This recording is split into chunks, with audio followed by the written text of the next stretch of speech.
Bueno, en el fondo lo que yo he intentado en el conjunto del libro es, si me lo permiten decir así, reivindicar la figura de Sócrates. Bueno, ese es el título del libro, El balcón de Sócrates.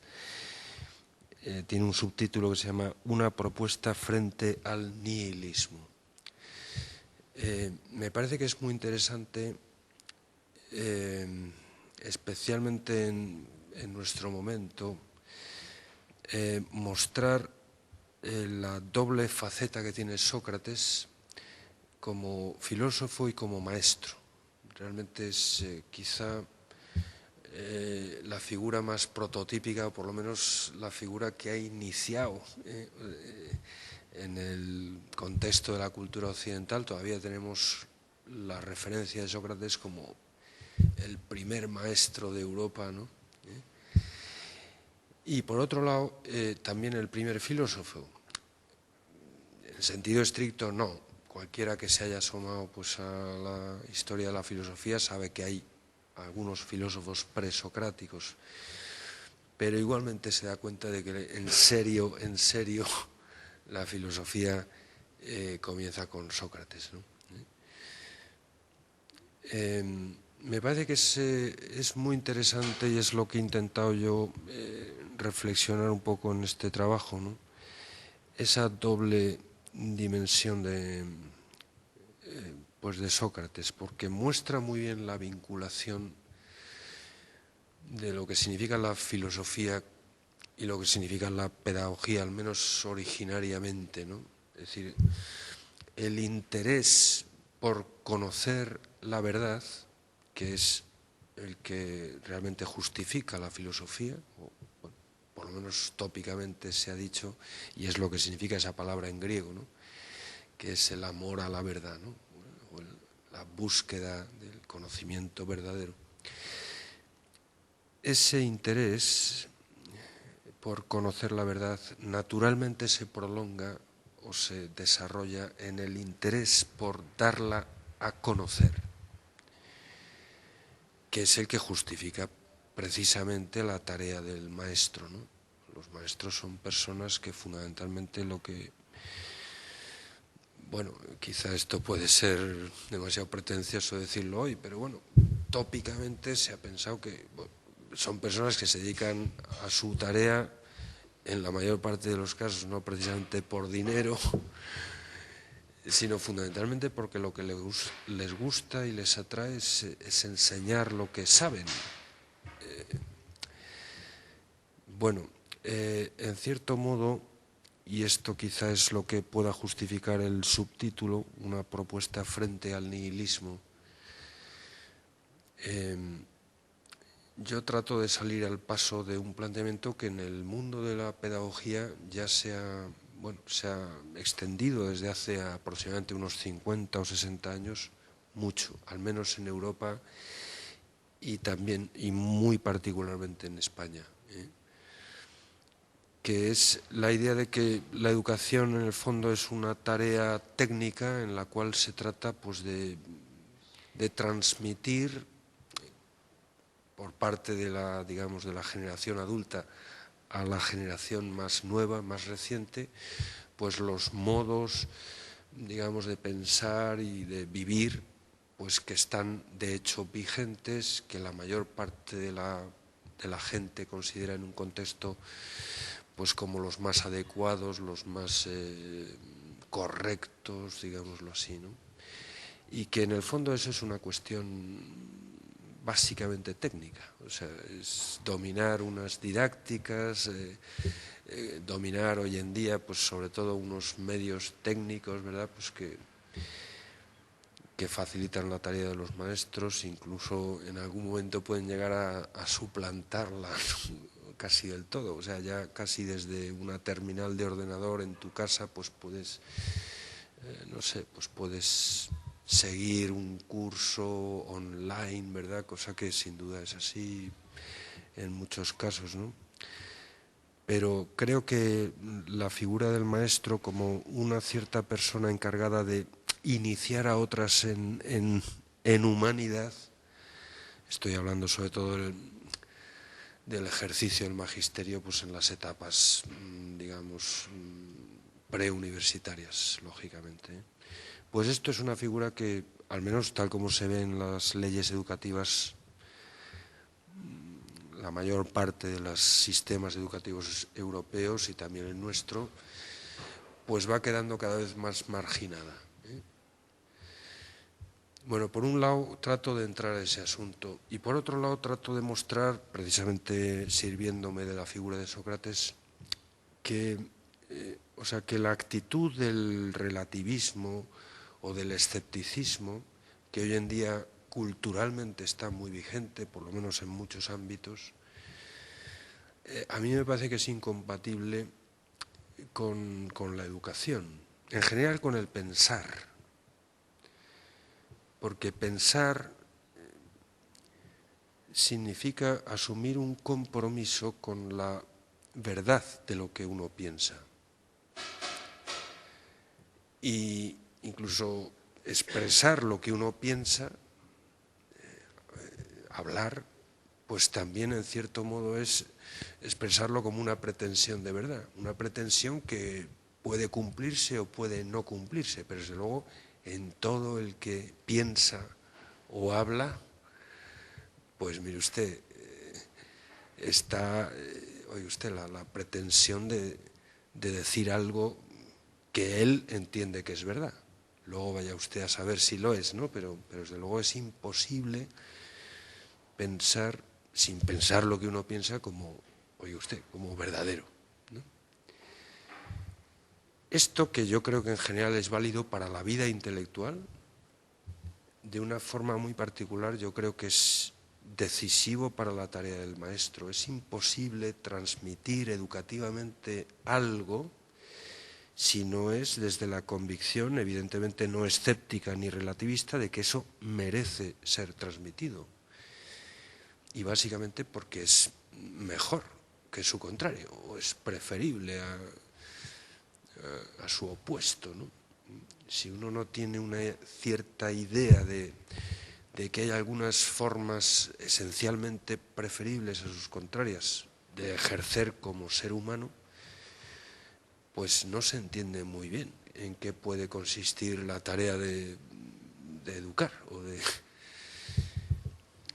Y sin embargo, esa especie de mentalidad relativista, escéptica, está muy extendida en nuestro contexto cultural, quizá en unas formas que a lo mejor no apreciamos primariamente como fundamentales o fundamentadas, aunque también las hay.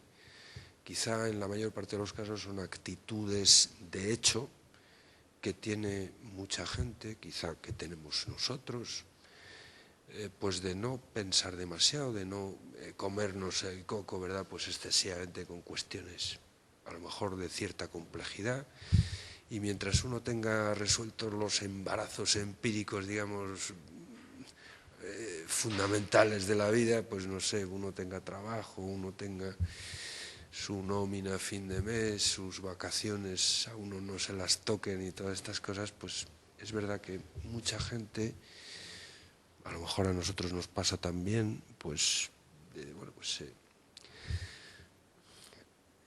a mí me parece que esto es una mentalidad que en la medida en que adquiere un cierto vigor o presencia sociocultural, aunque no sea desde posturas fundamentales y fundamentadas, sino sencillamente eso, como una actitud de hecho en la vida, una forma de estar en el mundo no excesivamente grave, sino más bien liviana, ¿no? O sea, el no, bueno, tomarse las cosas en serio que uno tiene que tomarse, pero vamos, insisto, ya digo, en un nivel, pues eso, pues para resolver los embarazos de la vida lo mejor posible, ¿no? Pues esto a mí me parece que configura una actitud sociocultural que de suyo es deseducativa. Primero porque es falsa.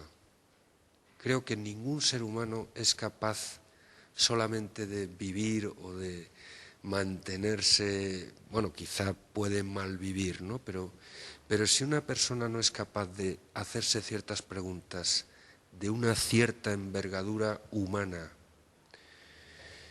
y tratar de buscarles una respuesta verdadera, o sea, si uno se conforma simplemente con preguntas del tipo ¿qué hora es? O ¿qué me pongo hoy? ¿No? O ¿a dónde voy el finde? Por supuesto que son preguntas muy humanas y es muy razonable hacérselas, ¿no? Pero si un ser humano solamente es capaz de hacerse ese tipo de cuestiones, aunque biológicamente pertenezca a la especie Homo sapiens sapiens, creo que es el nombre que dan los biólogos a la especie a la que pertenecemos, pues su vida se parece mucho más a la de un mono con pantalones que a la de un ser humano. Y esto, insisto, cuando se convierte en una vigencia sociocultural, no digo que esto sea la situación, digo que podría serlo, pues eso engendra un espacio, digamos, que es deseducativo de suyo. Yo el último capítulo de este librito le he puesto un título así un poco provocativo, pero que trata de expresar esto, ¿no? Educar en un contexto deseducativo. Esto me parece que es la mayor dificultad que tienen ahora mismo los maestros. Tienen que tratar de afrontar una tarea que ya digo, no puede comprenderse si no es desde, oye usted, desde la convicción más o menos sólida, pero una cierta convicción y algo sólida, pues de que hay algunas formas esencialmente preferibles de ejercer como persona humana. Y sin embargo, eso tiene que hacerlo en un contexto en el que la gente, las personas a las que atiende, normalmente están recibiendo pues un promedio de 50 o 60 mensajes diarios, algunos difícilmente verbalizables, pero muy eficaces, en los cuales lo que se dice fundamentalmente es que todo vale, que, oye usted, que una postura es tan válida como su contraria, siempre y cuando lo sea, efectivamente, y solo para quien la sostiene en cada caso. Bueno, esto es un poco, quizá una de las fibras, yo creo que la fibra así central del planteamiento que me llevó a mí a escribir esto. Pero ya les digo que yo quisiera centrar un poco la atención, sobre todo en función de que son ustedes estudiantes de Derecho, en un aspecto, ciertamente se puede considerar que es como una rama de este tronco, o quizá una fibra más del argumento este, pero que sí que afecta muy concretamente a un tema que podríamos considerar más bien de teoría social o teoría política. Y que les voy a presentar, bueno, yo intento desarrollarlo en el primer capítulo, que se titula La razón dialógica y su valor político. En el fondo lo que hago aquí es recoger, tratar de desarrollar alguna intuición que yo no sé si da para mucho o para poco, pero yo creo que da para algo, y que yo tuve leyendo algunos textos de la política de Aristóteles, que me parece que es un libro realmente decisivo para algunas cuestiones. A pesar de que esté escrito hace casi 25 siglos, en algunos aspectos uno puede sorprenderse leyendo la política de Aristóteles de que está hablando de algo que nos afecta muchísimo a todos también hoy. Una de las cosas más sorprendentes que yo me encontré en ese libro es, probablemente sepan ustedes que es un libro que Aristóteles concibió un poco como una especie de conjunto de consejos que él daría a un político, por eso se llama así, ¿no? Él, quizás sepan que durante unos años fue preceptor de Alejandro Magno. Bueno, y lo que hace en ese libro es un poco tratar de recoger pues la mayor parte de las cosas que él diría como consejo de, no sé, un sabio ya, por lo menos alguien que ha vivido más, ¿no? Pues a una persona que se está preparando para ejercer las magistraturas, ¿no? Bueno, pues una de las cosas más sorprendentes de mi punto de vista que ahí se dicen, dice Aristóteles, es que una de las principales tareas de un gobernante es tratar de impedir que se pierda el sentido de las palabras. Cosa que uno puede leerla así sin más y quedarse bastante ojoplático, porque bueno, pues, hombre, normalmente uno podría esperar pues de un político, pues no sé, como suele decirse, algo más que palabras, ¿no?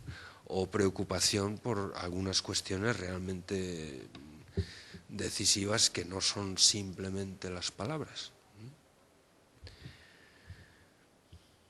Bueno, oye usted, lo importante son los hechos, no las palabras que se las lleva el viento, etcétera. Todo este tipo de consideraciones seguro que nos suenan a todos mucho y probablemente las hemos oído en contextos, ¿verdad?, que se refieren mucho a la tarea de los políticos.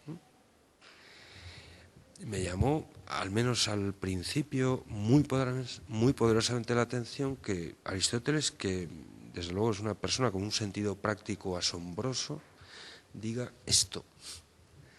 Es una de las principales misiones del gobernante, tratar de impedir que se pierda el sentido de las palabras.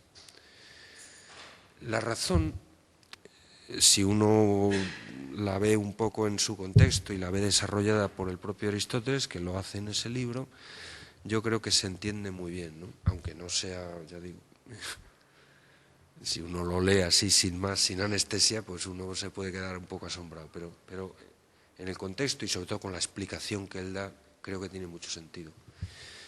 En el fondo él entiende que la palabra es, digamos,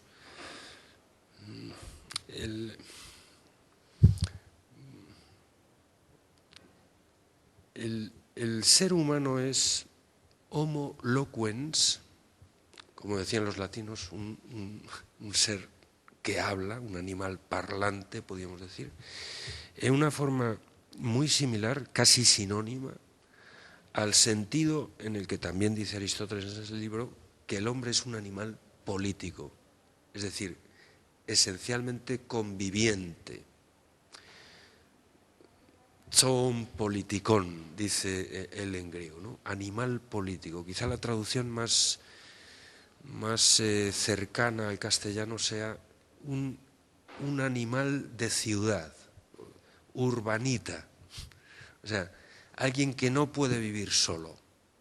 El hecho social en el hombre no se debe, como él dice, a que hemos caído juntos y pacemos en el mismo campo, no, sino sobre todo a que tenemos temas por los que nos interesamos. Es el viejo concepto de la res pública, ¿no? La cosa pública, los asuntos que realmente nos afectan a todos, ¿no? Y sobre los que, digamos, conversamos. Y conversamos de una forma significativa. Logos semánticos, es otra expresión que él utiliza, la palabra significativa. Eso es lo que produce, digamos, la trama o la cohesión entre las personas, entre los seres humanos, más intensa que puede darse, que es la amistad. Aristóteles ahí desarrolla en ese libro un concepto muy curioso que es el de amistad política. Los ciudadanos, cuando conversan significativamente sobre algo, incluso cuando discuten, lo hacen como amigos. O dicho a la inversa, realmente lo que hacen los amigos es discutir. O sea, por supuesto que puede haber otros elementos en la amistad, ¿no? Y podrá haber quizá pues un elemento inicial o no sé, un viático inicial de la relación de amistad puede ser la simpatía, yo qué sé, pues el hecho de que una persona te cae bien, sin duda eso es algo. Pero lo esencial para que haya amistad no es la simpatía, sino que haya temas que realmente nos interesan a los dos. Decía Saint-Exupéry, o como se pronuncie eso en francés, un literato francés, que murió en la primera década a mitades del siglo pasado. Antoine de Saint-Exupéry, autor de una famosa novela conocidísima, se llama El Principito, que es una maravilla, ¿no? Pues este señor, me parece que en esa novela dice una cosa muy interesante y que creo que conecta con esta idea de Aristóteles. Dos amigos no lo son porque se miran uno a otro, sino porque miran ambos en la misma dirección. Cuando yo tengo interés realmente por algo y encuentro que en ese interés estoy acompañado por otra persona, eso me une mucho a ella. Y lo que hacen los amigos fundamentalmente es compartir sus puntos de vista y sobre todo contrastarlos, discutir sobre lo que realmente les interesa. Para eso es necesario que las palabras signifiquen algo. Para que haya una conversación realmente significativa es muy importante que las palabras tengan un sentido claro. Hoy en día tenemos un cierto peligro, sobre todo en el mundo, digamos, sociopolítico y especialmente en el ámbito de las llamadas ciencias sociales. No sé si esto afecta mucho a la ciencia del derecho, que se considera que es una ciencia social, no lo sé. Mi colega podrá juzgarlo mucho mejor, claro. Pero desde luego en las ciencias llamadas así de la educación, esto es un problema gravísimo desde mi modesto punto de vista. Sobre algunos términos de muy venerable tradición se ha generado una especie de sobrecarga retórica que les ha hecho convertirse en meras etiquetas que sirven para quedar bien en un discurso, y a base de significarlo todo o casi todo, lo bueno y lo bonito, por ejemplo, palabras como libertad, palabras como democracia, palabras como valores.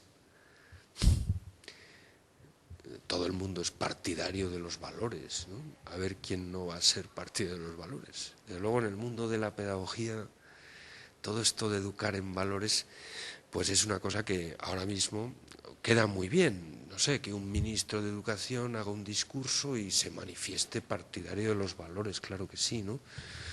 O no digamos nada, obviamente sería impresentable pues que un político hoy en día pues no, o sea, no se presentara, valga la redundancia, como un demócrata serio, ¿no? Pero el uso y el abuso que se hace de algunos términos, sobre todo en el discurso de las ciencias sociales, he puesto algunos ejemplos creo que prototípicos, pero hay muchísimos más, es de tal, por decirlo así, de tal, o sea, es tan puramente retórico, o sea, sirve casi exclusivamente para quedar bien. La retórica es una cosa estupenda, ¿eh? Es el arte de adornar un discurso para que sea realmente convincente, para que sea persuasivo, Pero hay un problema que ya detectaron los griegos de esta época y es el posible peligro de que la retórica se degenere en sofística. La sofística es otra cosa un poco distinta, ¿no? Si la retórica es el arte de adornar un argumento para que sea convincente, la sofística es el arte de suplantar el argumento por puro adorno. Eso sí, adorno que resulta también atractivo, pero en el fondo el sofista, y Sócrates tuvo que padecer persecución por parte de algunos colegas suyos que habían sido amigos suyos y con los que, de acuerdo con lo que sabemos a través de los diálogos de Platón, probablemente pues había tenido conversaciones muy interesantes, por ejemplo Gorgias o Protágoras. Estos también fundaron escuelas de retórica en Atenas muy buenas y además que daban mucho dinero, según parece. Por lo menos Gorgias llegó a ser casi millonario, ¿no? Pero ¿a base de qué? A base de vender el arte de convencer sin estar convencido. O sea, el arte de aparentar convicción. Eso es lo propio de los sofistas. Armar argumentos meramente aparentes. Eso es lo que en lógica se llama un sofisma. Un argumento que parece que concluye porque tiene un atractivo, ¿verdad? Una capacidad de persuasión, pero que realmente pues tiene defectos que a lo mejor a una mirada poco atenta pues pueden pasar desapercibidos, ¿no? Bueno, todo esto es un tema interesantísimo, el debate que en Atenas se produjo entre Sócrates y los sofistas, que yo en cierto modo también traigo aquí, porque para tratar de mostrar lo que me interesa mostrar me parece que es un asunto decisivo, distinguir bien esas dos cosas, ¿no? Pero creo que en el mundo, ya digo, de las ciencias sociales y creo que también en el mundo de la política, esto es un problema hoy muy vivo, es un problema que tiene ya cola, ¿eh? Que se planteó y además de forma muy seria el propio Sócrates, tan seria que le llevó al patíbulo, ¿eh? Él fue condenado a muerte, como saben, pues precisamente por algunos de sus colegas durante el régimen de los 30 tiranos, que en el fondo eran expertos demagogos, o sea, gente que había aprendido pues a eso, a convencer sin estar convencido. Bueno, me parece que hay este peligro hoy en día muy serio, ¿no? Puedo estar equivocado y exagerar las tintas, es un peligro al que yo soy especialmente vulnerable, el de exagerar algunas cosas, ¿eh? Y trato de luchar contra él, pero me parece que no es una cuestión trivial esto. Creo que el uso que se hace de algunos términos en el mundo de las ciencias sociales es de tal ambigüedad, pues que a base de significarlo todo o casi todo, acaban por no significar nada o casi nada en concreto. Y creo que no es la mejor de las situaciones el que muchas personas, quizá muchas personas hoy en día jóvenes, pues a base de oír tanto hablar sobre democracia, tolerancia, libertad, valores y cosas más o menos parecidas, digo entre paréntesis que uno de los síntomas de la ambigüedad y de la logorrea semántica que hay sobre estas cuestiones hoy en día es el hecho de que en muchos discursos sencillamente aparecen como sinónimas. O sea, parece que se menciona un talismán lingüístico y ya parece que todo lo demás va unido. O sea, parece que se está hablando de lo mismo cuando se habla de libertad, de democracia, de valores, de tolerancia, y parece que es el único discurso posible si uno quiere ser más o menos correctito o decir algo interesante. Y vuelvo a la idea original de Aristóteles. Mire usted, cuando hay palabras significativas, realmente se puede ahí estructurar una conversación significativa. Y cuando hay conversación significativa, ese es la trama, digamos, el hilo que une la fibra de la cohesión humana fundamental. Es entonces posible la amistad política.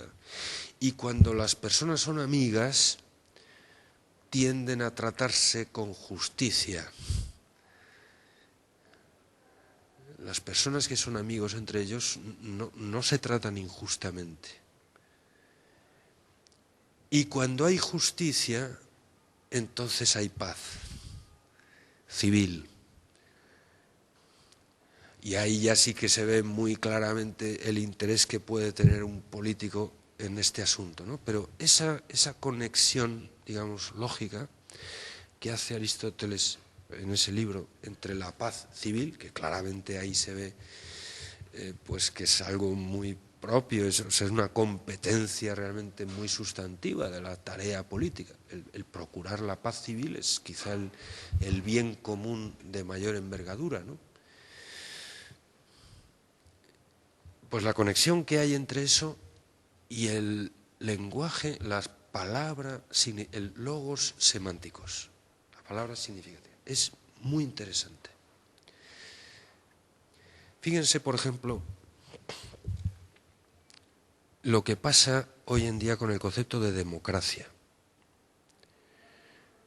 Sobre todo, insisto, en el discurso más o menos político al que todos estamos acostumbrados. La democracia, para cualquiera que se haya asomado un poquito en serio al asunto, y seguramente ustedes de esto saben mucho más que yo, pero vamos, yo en la medida de mis posibilidades, en lo que me he asomado, pues, bueno, por supuesto, he encontrado muchos elementos, precisamente en ese libro que he mencionado, el de la política de Aristóteles, que yo creo que han sido en el genoma de la idea que tenemos ahora mismo de democracia, están algunas percepciones de Aristóteles en ese libro. Por ejemplo, esto que he mencionado, la importancia que tiene la palabra en el régimen político, mire usted. El régimen político, tal como Aristóteles lo piensa, no está basado, la cohesión social no está basada en la fuerza de las armas, en la capacidad de disuasión, ¿verdad?, pues militar. Este era el gran orgullo que tenían los atenienses frente, por ejemplo, a los espartanos, ¿no? Pues que sí que eran muy guerreros, ¿no?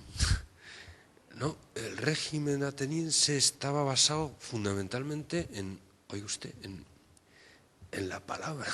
O sea, eso es algo que está todavía en la idea que tenemos.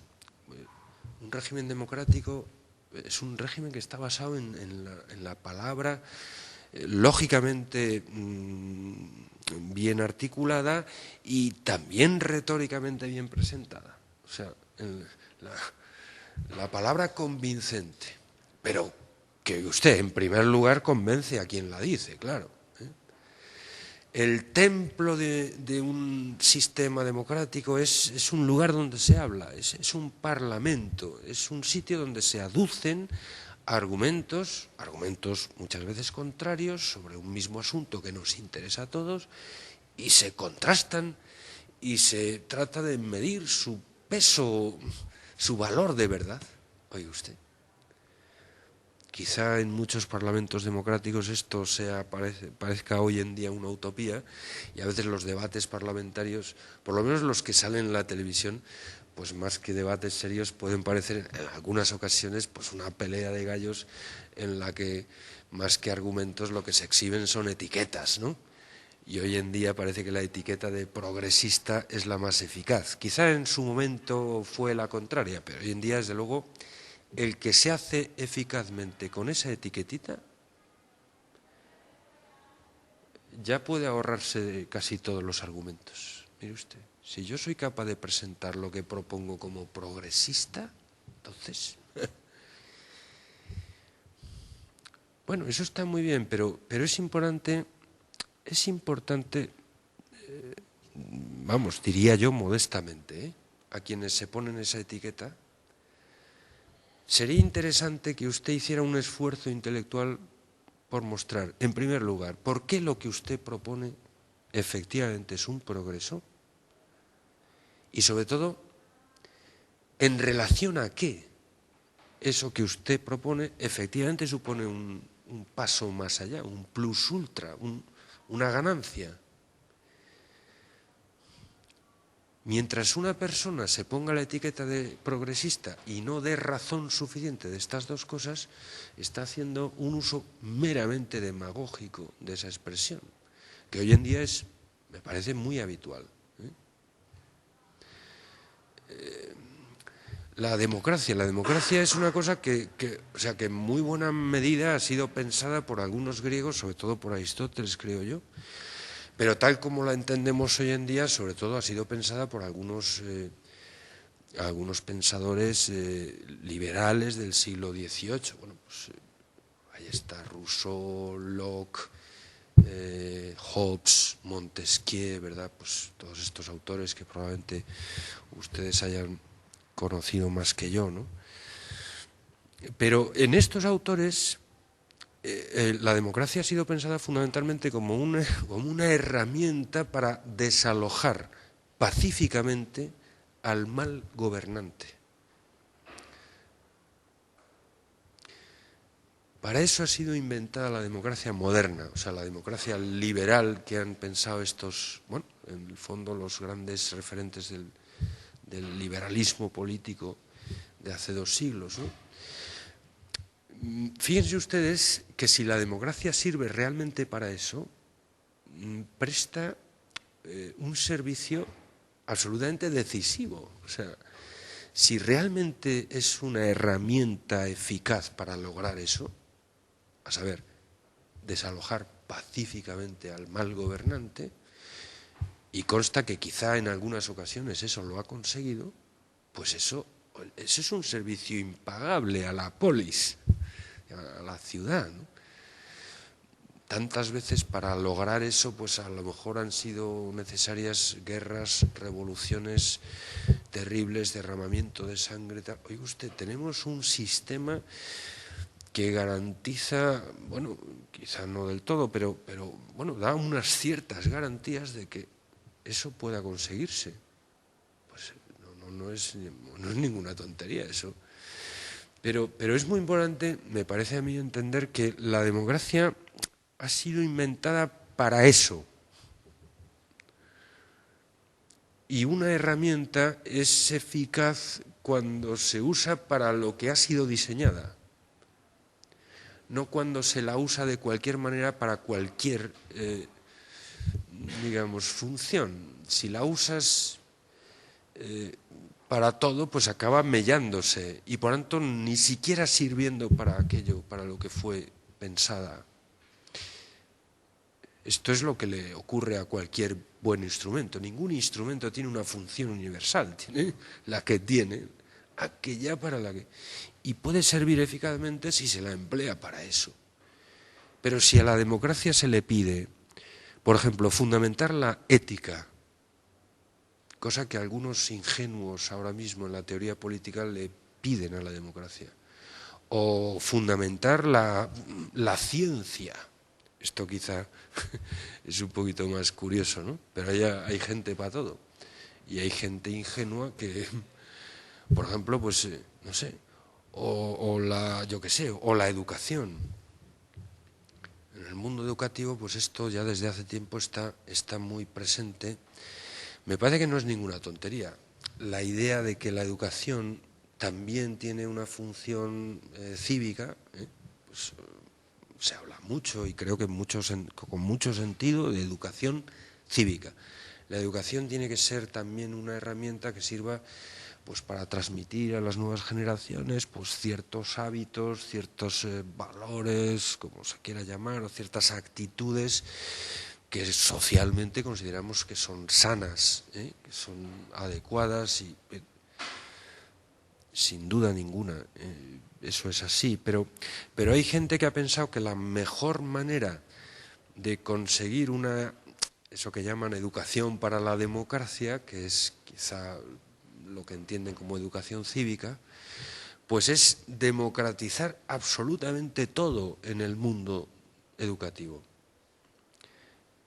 Y convertir, por ejemplo, los órganos de gobierno pues de los centros educativos, los llamados claustros académicos en los institutos, pues en organismos donde hay una representación paritaria tanto de los profesores como de los alumnos como del personal de administración y servicios, como de la señora de la limpieza, como del representante del ayuntamiento, y todos esos tienen voto igual pues a la hora de decir, por ejemplo, cuestiones no ya solo de disciplina escolar, que quizá ahí todo el mundo tiene algo que decir, sino también cuestiones del currículum escolar.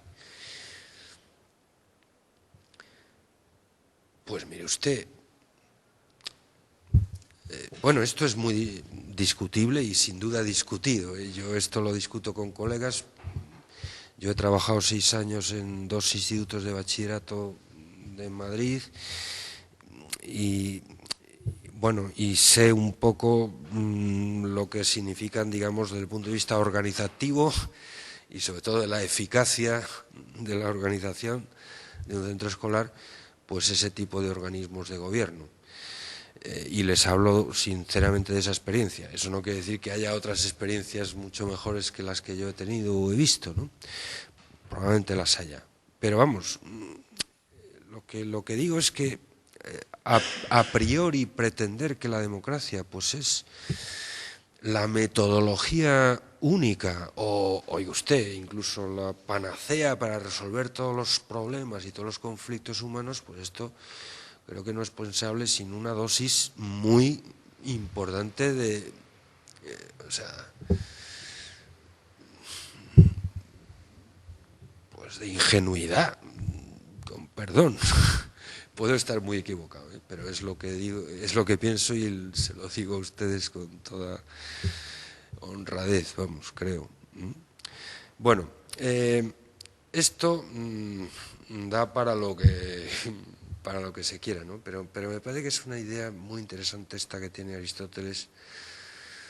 Bueno, y en el fondo, pues yo la he metido aquí porque yo creo pues que en el mundo educativo también es un reto hoy en día decisivo recuperar el valor del lenguaje, el lenguaje hablado, el lenguaje verbal, tanto oral como escrito. No digo yo que otras formas, por ejemplo, el lenguaje icónico o el lenguaje gestual es una forma de comunicación humana, por supuesto, ¿no? Pero me parece que es muy importante y hoy en día en el llamado contexto de la cultura así llamada de la imagen, pues se ha perdido, creo, un poco, y especialmente en el mundo de la pedagogía, la referencia de que, oiga usted, de que la palabra... Yo no estoy de acuerdo de ninguna manera en que una imagen vale más que 1000 palabras.